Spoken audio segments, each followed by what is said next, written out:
wonderful. Welcome. We've set aside 5 minutes for your submission, and I'll give you a bit of a reminder just towards the end. So I'll hand over to you and that you get underway. Thank you. C.S. Lewis famously said, "Of all tyrannies, a tyranny sincerely exercised for the good of its victims may be the most oppressive." This select committee has heard from numerous submitters concerned that the freedoms this bill curtails would give rise to just such a tyranny. It is worthwhile to consider why we value these freedoms so dearly. Because a free society is more innovative, productive, cohesive, and content. Greater social cohesion is achieved not through mandating uniformity, but through encouraging diversity.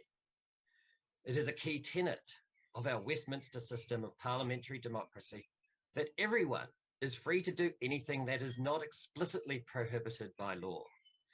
And that is a fundamental factor to what makes our system better than the oppressive regimes our ancestors defeated. This bill would reverse that tenet, the impact of which cannot be understated. I'd like now to speak to my personal experience regarding the impact of the existing restrictions on our freedoms, as this is a bellwether for what we may expect if this astonishing amendment is passed. Although I am trained in law and sociology, like 500,000 other Kiwis, my day job is as a small business owner. My business is in restoring and trading classic cars, and in all my dealings with auto industry contacts and fellow entrepreneurs, it is apparent that a cloud of pessimism hangs over the businesses of our nation. Ongoing uncertainty and the ever-present threat of looming restrictions has a chilling effect on business. This same chilling effect can be seen to dampen innovation in the public sector as well. Mandating of vaccinations in education and health discourages participation by the kind of free-thinking mavericks who are the movers and shakers in our society.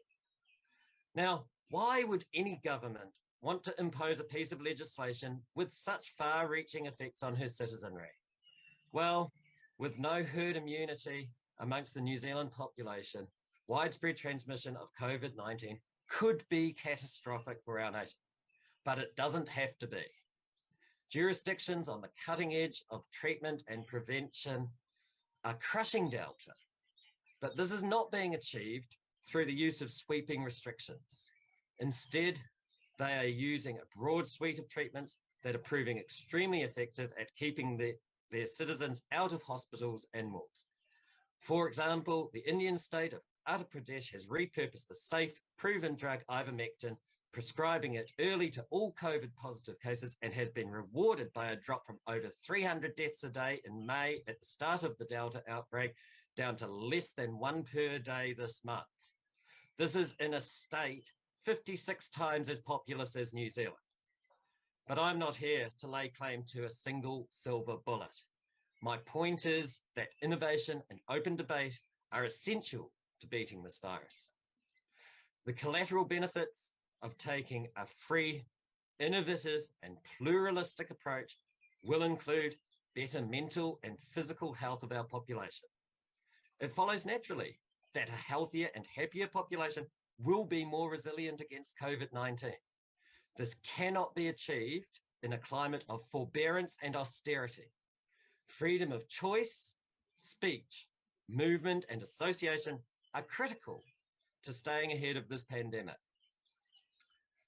In sum, the powers this amendment would bestow would not only be chilling and draconian, but counterproductive and entirely unnecessary.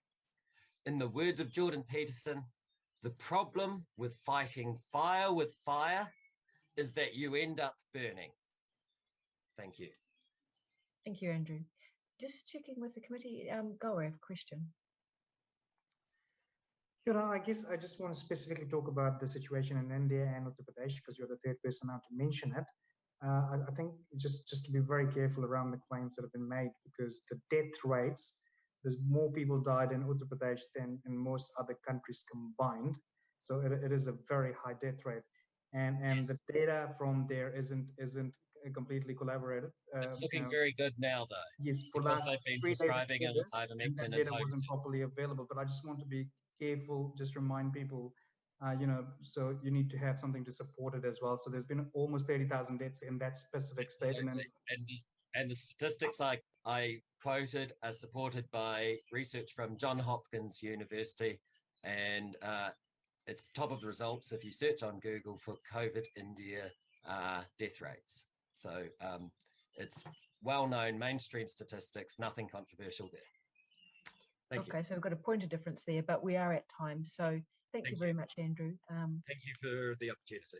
Okay, thank you. Okay, our next